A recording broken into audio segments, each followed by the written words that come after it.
Hello, and thank you so much for tuning in to the Travel and Transformation Show with me, your host, Sophia. And my guest today is Angela Duncan of Empower Her Money podcast. And that's also where you can find her on IG, and the best-selling author of Empower Your Money. Thank you so much for joining me today, Angela. Thank you, Sophia, for having me. I'm excited to be here. Yeah, me too. Now, Empower Her Money. I love that because I think a lot of women aren't in a spot where even if they're making really great money, they're not necessarily making great money decisions. So I think when you can really empower your money, as you put it, then you empower yourself to make better financial choices. And I think that can really transform your life because, you know, it's all about personal transformation. I think a lot of this is mindset. So let's get into it. So why don't you start off by telling us a little bit about your story and how you got to where you are? Yeah, so I like to start my story from a very young age. I'm a survivor of childhood abuse and poverty, and we moved around a ton when I was a child, and so there wasn't anybody around to teach me about this tool that we call money. So when I was old enough to sign a lease on my own, I moved out, and I was on the 5-year college program, but I worked my way through college, worked many jobs. And when I landed my first job at Bank of America, I knew I wanted to be a financial advisor and learn more about investing.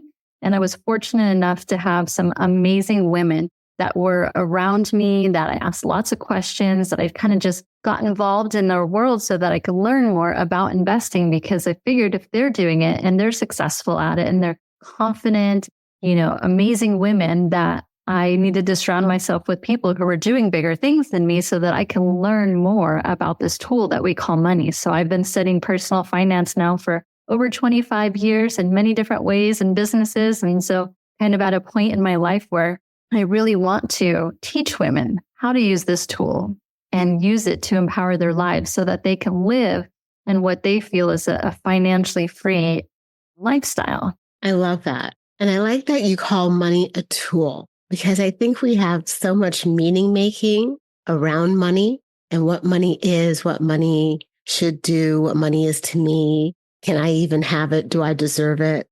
Thinking of it as a tool, that right there to me is an aha moment and kind of a mindset change. Looking at money as a tool. I like that a lot. It removes the emotion behind it because it's just a tool, like this video we're on, right? Or like a pen. It's like you want to think of it of, how do I take this tool and use it the best way possible in my life? Like you said, that mindset shifts because you're taking the emotion part of what it is. I love that. See, now I'm going to have to hold on to that piece. So I don't know if anybody else is going to take away anything, but we're in the first 5 minutes and she has dropped a nugget. So I know that you're into real estate. So How did you get started there? Yeah. So when I was pregnant with my daughter, who is now 20, I knew that I wanted to provide her with a stable environment. And because I grew up in such an unstable home and because we moved around so much, I remember what that felt like as a child. So when you become a parent, you always want better for your kids. And so I started to learn more about real estate, and I had an opportunity to buy a house. Not the greatest neighborhood. I really didn't know anything about checking comps or figuring out, is this going to be the best neighborhood for us to live in, for my daughter to grow up in, and can I resell this someday? The only thing I knew I wanted to do was have a house that I could come home to every day. And so that's kind of where my love for real estate started, is because I got into this process and I knew what it felt like to have a home. And I thought, how amazing is it if I could help other people do that? So then I got my real estate license and started on that trail just to really absorb lots of information. And also, I've always been a numbers person. So the investment piece of real estate has been something that was very intriguing to me. So I learned just to be a student. If something is interesting to you and you want to learn more about it, there's so much information. I mean, I didn't have YouTube like we do today. I think it was around, but it was nowhere near the massive amount of information that's free for you to just jump on and be a student, right? So for me, it was reading books, going to the library, listening to CDs so that I can just absorb more information and learn more so that I can work on becoming what to me felt financially free. So I've heard this thing about becoming a passive investor in real estate. Can you tell me what that is and then how you do it? Yeah. So it's changed so much over the years. In fact, these last couple of years for me, I have really become a student of what's called multifamily investing. So instead, I used to buy a house and then find a renter for it. And, you're responsible for everything. So if the toilet breaks down, if there's a roof leak, to me, that's not passive investing because I'm very involved in that process. So I wanted to switch to somewhere where I knew that I wouldn't have to be watching that constantly. So it can come in different ways. One is you can hire a manager. They can manage that property for you. On the single family home, you're still kind of involved because you have to make decisions when it comes to repairs.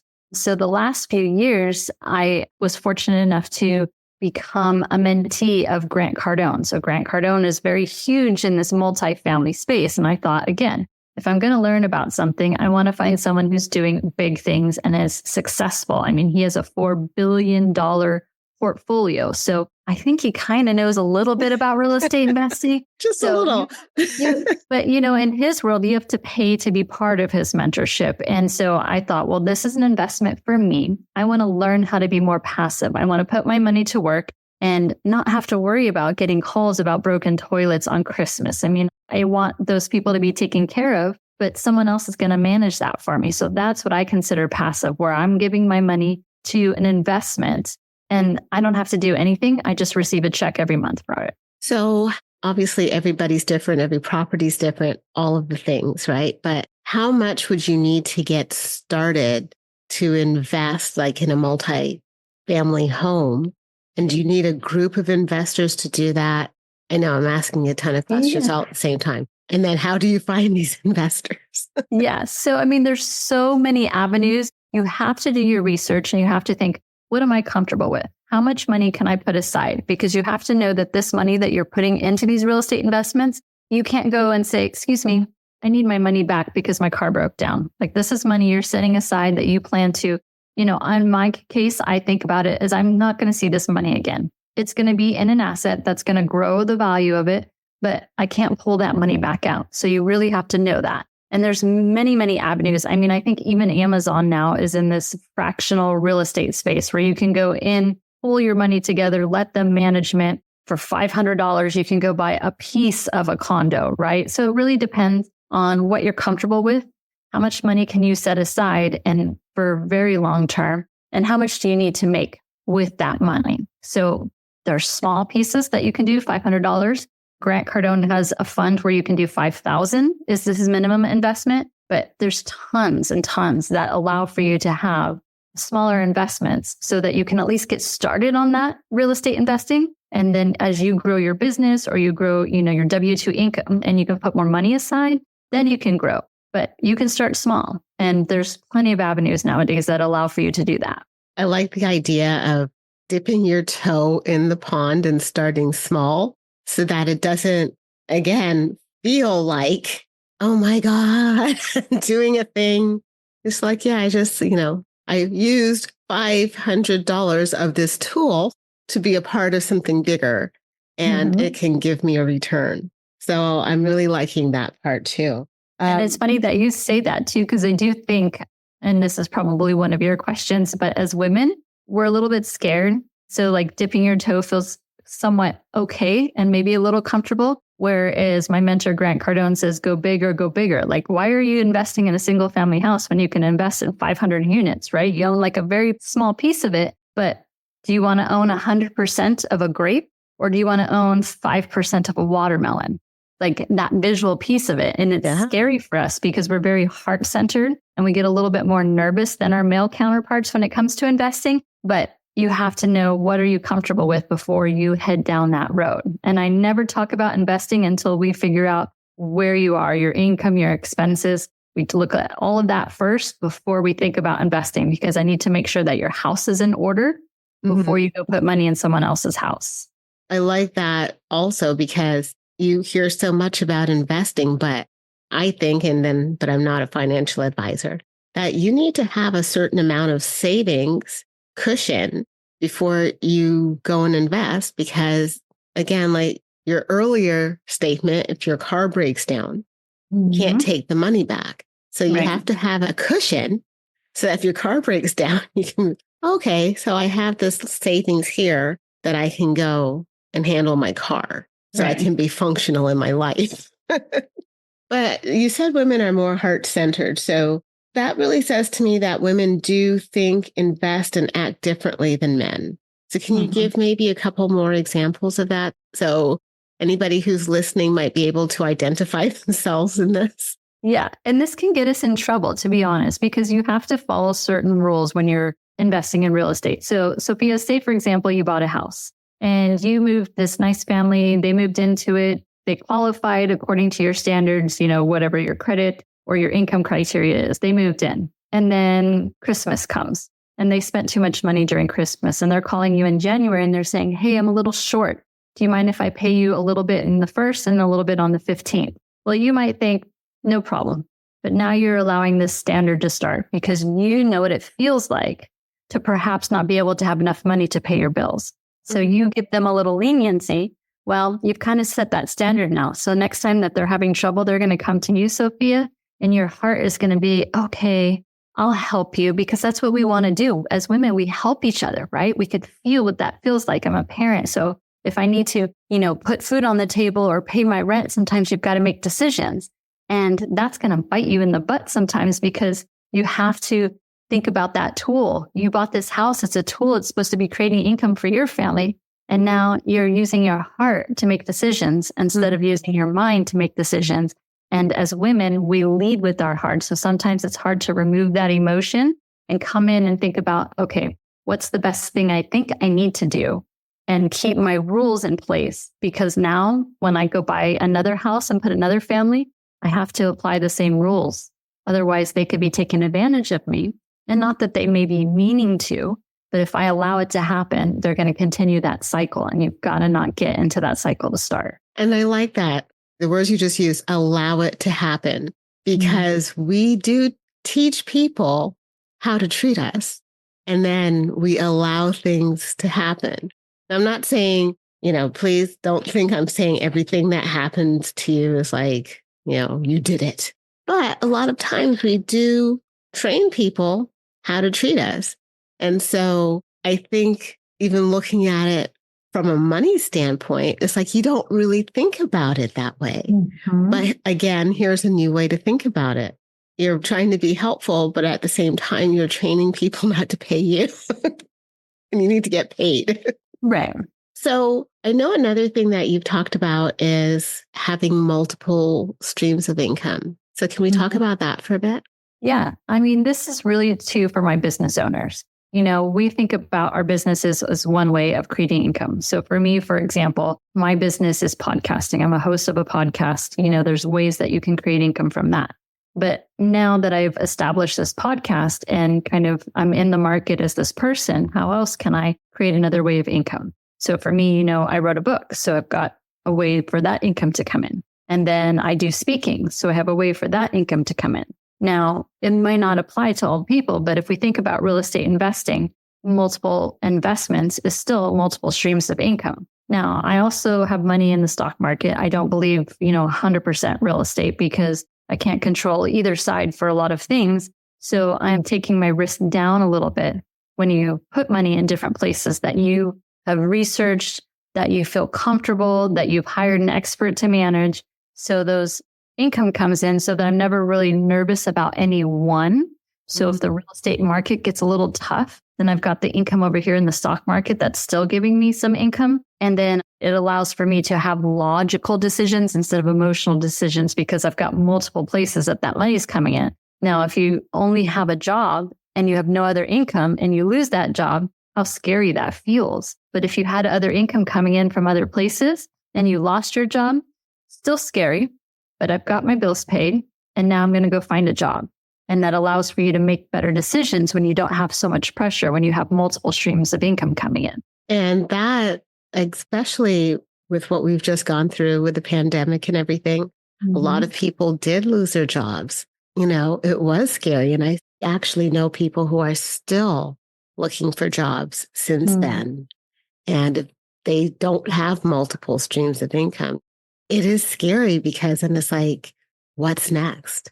Yeah. And then you don't make logical decisions all the time because now you're coming from a place of fear and scarcity and how am I gonna instead of, oh, okay, well, I've got that check coming in and I've got that check coming in. So And I it could think, be things, like giving yourself grace. If you are in that transition period, maybe you do go on rover.com and you do walk, like dog walk or dog sit. Maybe you go to Amazon and you read books and get paid to be the audio person of an Audible book.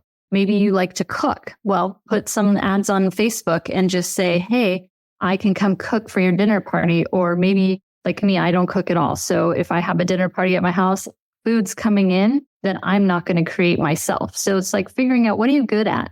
What do people ask you questions about? What do you have some fun with? And make that your side hustle until you find that new job. And maybe you find out that this is going to be a business for you, and that's great. Or it's just going to be a side business, and that's okay.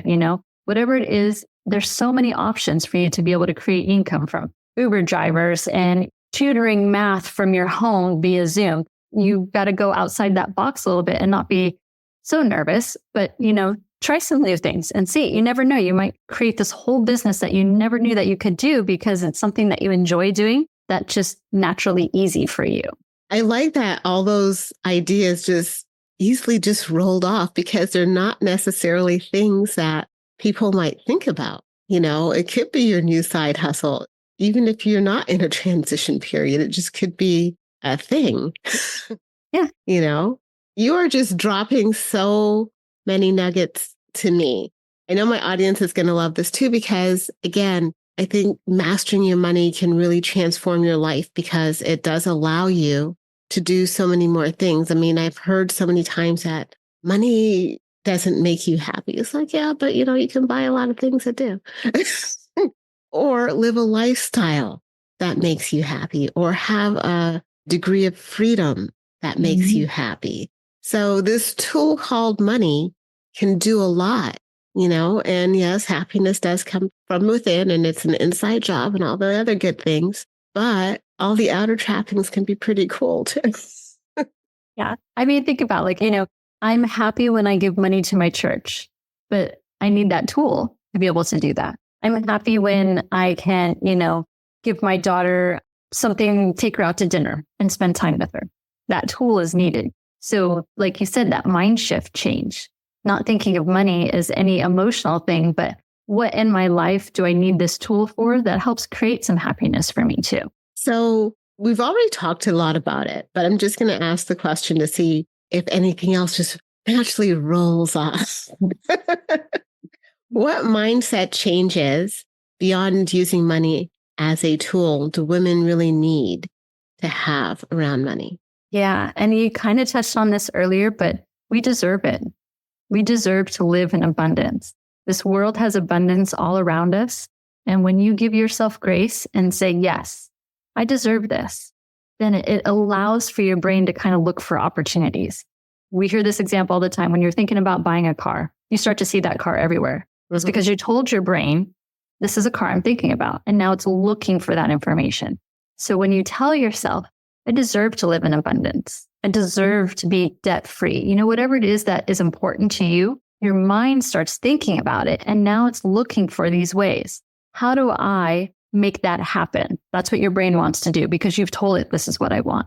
So that's one of the things that I talk about. The other thing is positivity. The more that you can live in positivity, the more gratitude that we have. And I did this recently as an exercise, but it's like even the silly things that we think are silly. I have a car and I'm thankful for it. I can go get gas at a gas station. I'm thankful for it. I can turn on the faucet and water comes out. There are 90% of this world that lives in areas where they still don't have like a running water. Right. Like, that is something that we should be very grateful for. And when you start feeling that gratitude in your heart, it's just, you share it, you shine a light on people. And when you have that positivity, that abundance flows in. And whether that's money, whether that's friendships, whatever it is that you need in your life, I'm a firm believer that I have no room for negativity. The way I start my day is positive. The way I end my day is positive. It just allows for me to think more clearly and be able to create that abundant lifestyle. That's my version of what's important for me. I really like that. So just as a side note, somebody gave me a vase, and on that vase, it says grateful. And so I put it there, and every time something pops into my head that I'm grateful for, I write it down and I pop it in that vase. Because I figure on the days when I don't feel as up and as shining bright and all that other good stuff, it's a gloomy day within, because yes, we can bring our own weather, right? If our weather is sunny, that's great. But sometimes our weather is cloudy with a chance of rain. So when I have that, I can go back in, I can start pulling stuff out, and it's like, and then it changes the weather. It changes the weather because it's like, yes, all of these things. Look at all the great things that have happened in my life and all the things that I'm grateful for. So I love that you brought that up. And for me, it's a practice. Some people have a gratitude journal, but I've just decided to write on my little index cards and just drop them in this vase. And so I look at the vase all the time and I see it packing up with all the stuff. And even that is a visual reminder of all that I have to be grateful for. Yeah. So I like that you really brought that up. That's really good. Yeah. And it is awesome because it does take effort. If someone's listening and they're like, well, I'm not a positive person, or I don't feel like I'm in a positive environment right now. It takes work. Like you have to choose to write that card. You have to choose to read it when you're not feeling in that positive space. These are all action items that we can do. We have control over. We have to choose to do that. So even if you're not in that positive space, which I was not always the positive person. I mean, when I was married to my ex, I would call myself the realist. And he's like, no, that's just another word for being pessimist, right? And so I didn't want to be that person anymore, but I had to choose to take the action to be different. So it is every day. You've got to keep choosing that decision. And choice comes in so many different ways, right? Because I believe everything you do is a choice. And even when you don't realize you're making a choice, it's a choice. And when you don't do something, it's a choice. Mm-hmm. So that's a whole other way of looking at the way things move through life, right? Or the way people move through life. Because sometimes it's like you hear people say, oh, I did this because I didn't have a choice. It's like, well, yeah, you did. It's just, this is the choice you made. Uh-huh. And when I even think about that and some of the things that happened in my life, it's like, you have to take a step back and say, well, what choice did I make? Or what choice didn't I make that has me in whatever the situation is? And then be able to take responsibility for it. Right. And know you can change your choice. If you made a choice, didn't work out, make a different one. Yes.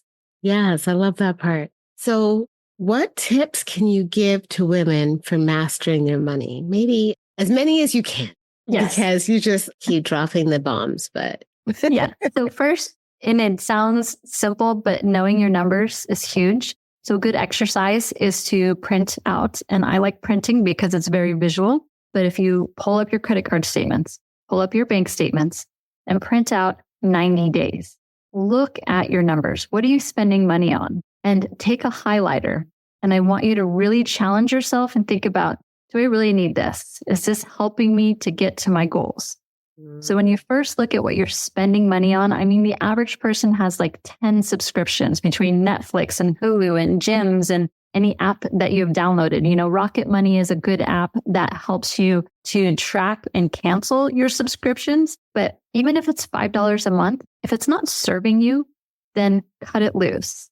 Take that money, tell it where to go, and put it into something that's going to be serving you and helping you to reach your financial goals. So the first thing is always look at your numbers. Figure out what is your income, what are your expenses, cut out everything that you do not need, and then think about, let yourself sit in that for a little bit. So if you're just going through this exercise, give it a few months, because you may say, oh, well, now I definitely don't need this. Or you thought about cutting something out, but you were a little uncomfortable about it, sit on it. And then maybe next month you'll finally say, I don't need that. So then once you figure out how much money you have left at the end of the day, your idea of the savings account, absolutely. Got to put money away because things will happen. It's just a part of life. And you want to have some money set away so that you feel comfortable. So you've got that money set away, but also keep in mind that that savings account is meant to be used. So when they say like saving for a rainy day, your car breaks down, that's your rainy day. Use that money, then put some money back into it. And now, where do you want to invest? For me, it's real estate and stock market. That's what I learned. That's what I became a student of. And it could be different for different people. There's lots of different avenues to create income, but having those numbers first, savings account, then start with your investing. And one of the first things I always say about investing is my retirement. I'm a mother, but I have to save for my retirement first because my child can go get a loan for a car, for a house, for her education. I cannot get a loan for retirement, so it has to come first. Those are my first 3 steps. And when you get those down, then we can start looking at real estate investing because you've kind of mastered and told your money, this is what I want you to do for me. So have a date, have a money date. Yeah. Print out your statements. And as you're talking, it's like I'm listening, but then there's that little piece in my mind that's like, yeah, if you printed that out and you really saw where your money was going, would you be happy with that? But at least you know. Now you know what you're doing, right? Exactly. And it's not like I don't know what I'm doing, but it's the visual. Uh-huh. And it's so easy. That's the hard part. It's just so easy because every time I click that button online and then I get the present at the door, it's like you get that dopamine rush. Yeah. Maybe delete the app for a week. If you're a Starbucks person, you order through a Starbucks app, delete it for a week. You can always re-download it. Your account still exists, but delete the app. That way it makes it a little bit harder. And then you think about, do I really need this Starbucks today? Right. Or like you said, the subscriptions. Like I have several subscriptions and one of them is like pretty expensive. Because I'm doing all these other things, I don't get a chance to actually utilize it as I should. And I shouldn't should over myself, but as I should because I'm paying for it and it's not cheap. So, I keep wavering between, well, it has good information, but I'm not using the information. So do you pay for information that you're not using? Or do you just stop paying for it and then figure it out at some point when you can use it? Yeah. So that's my debate that I've been having with myself. So after this conversation, it looks like there's at least one subscription that I'm going to get rid of. Because seriously, because that money can be put to better use somewhere else. Because let me just ask you this to get your feedback on it. Because we talk about saving, right? We talk about investing. But if you have debt, how do you deal with the debt? Because my thought is that you should pay the debt before you invest. But then if the investment is going to bring you a big return, then you can use the return to pay the debt. So in your opinion, what do you do first? Depends on the debt. So if it's credit card debt, interest rates right now are upwards of 30%. I am not a huge expert in investing, but there's very few places you can get 30%. So debt, credit card comes first. And if you've got multiples, we live in this instant gratification, right? So for me, if you have multiple credit cards, I'm tackling the one that has the smallest balance first so that when it's done and I'm not using that card after that because I want to keep tackling that debt, I feel great because I actually accomplished something. I've heard other people teach where, you tackle the highest interest rate first. But if that's the largest balance and you don't feel like you're getting anywhere, then you're not as motivated to do it if this is your first time around. So look at that debt and look at what you're being charged for that debt. And if it's higher than what you think you can get in either stock market or real estate, you tackle the debt first. But say, for example, you bought a home and you have a 3% interest rate because you bought it at a time when the interest rates are low. That debt's okay. Let's go ahead and invest the other money because you're more likely to get a better return on that money than the interest rate you have on your house. But credit card debt, car loan debt, student loan debt, look at the interest rates. The higher the interest rate, you want to tackle that first. Okay. So you heard it here, guys. If you have that kind of debt, tackle that first. And then along those same lines, what do you think about getting a consolidation loan at a lower interest rate to pay off the higher stuff and then go from there? Look at the fees. I want to know what those fees are. Some of these companies will charge thousands and thousands of dollars, which can end up being more than if you just tackled it by yourself and kept paying the interest rate. So look at the fees. There are some good nonprofit organizations out there that can help. But for the most part, a lot of these companies that do consolidations, they're in it to make a profit. So understand that. And they're obviously going to take your payments from the smaller scale that you were paying and, spread it out. It could be 30, 40 years. Does that make sense for you? You've got to look at what your individual situation is. Yes, that interest rate might be lower. You're going to be paying it for a longer period of time, but make sure that the fees that they're tackling in there, they have to be transparent by law. If you ask them for the fee structure breakdown, they have to show it to you. So look at those fees and say, is it worth me paying this fee so that I can save a little bit on the interest rate for the longer term? And it could make sense for a lot of people. It just depends on how much debt and what kind of debt that they have. Okay. Well, thank you so much. I mean, you have given us a lot of really great information today and even some small ways to start changing your mindset. But I just want to bring up the biggest nugget for me. Money is a tool, and that takes the emotion out of it. So it's just a tool like a hammer, and you just use it as such. One more thing before I let you go.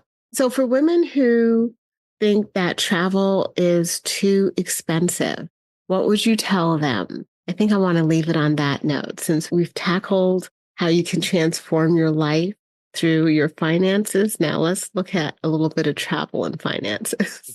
Yeah. So I'm going to take it from the US perspective, because US versus international could be very different, especially if you've not traveled internationally. So one of the things I think about with US travel is we've had such an advance with like Airbnb and Vrbo and online rentals that can be so much cheaper than staying in a hotel. And you have your own space, your own privacy. So I definitely challenge you to start there first and think about the seasons, because sometimes seasons are different prices. But you can message that person that has that listing at Airbnb and offer them a little bit less. If it's off season, they might take a little bit less for that, and you can negotiate with them. So know that you can negotiate. 2, Groupon is still around. People don't use Groupon a lot, but you can do experiences in different areas for much cheaper. If you're a museum person like I am, when I travel, I can find a Groupon ticket for museums for almost half the cost as if I just walked to that museum and went to it. So that's 2. The other one that I love to use is Card Cash. It's an app. So say, for example, I know I'm going to be driving and I've mapped it out. I know what kind of gas stations are going to be in the area. I can buy a gas gift card on the app for like 5% off. Or maybe I know I'm going to go to a specific restaurant. I can find a gift card on that app for maybe 10% off. So I'm saving money by looking for different ways to do the same thing, but just do it a little bit less expensive with the technology that we have available for us. So those are probably my 3 tips for you if you're thinking about traveling and to help you save some money. Okay, I like that. And sometimes it's not about, as you're saying, it's about saving money as you're doing the things, not looking at it as such a huge expense, but looking at ways that you can save while you're doing it. So that, again, is a different perspective. And I think a lot of things that we do in life is about perspective and how we choose to look at things. So thank you for being here. And if you guys want to find her, again, her IG is EmpowerHerMoney. And you can also listen to her podcast, Empower Her Money. Yes. So just get that into your mind there, Empower Her Money. And I'm sure she'll have so many more tips and mindset changes that are in her podcast and on her IG. So make sure that you get on it. During the month of January, my book, Empower Your Money, which is on Amazon, because I know a lot of people set financial goals in January. My book is free right now on Kindle. All that I ask is if you download it, leave me a 5-star review. Let me know that you were able to get the book and read it, but there's great tips in there as well. And for the month of January, it's going to be free on Kindle. So is that any Kindle or is that Kindle Unlimited? Any Kindle. Anyone. Okay. Okay. Yeah. So you don't have to be a paying Kindle person on Amazon. And I'll probably extend it into February too, because I want to give people enough time. But it's free. I put it at $0 for the download. Perfect. So anybody can just jump onto Amazon, look up the book, Empower Your Money, and download it for free. Yes. All right.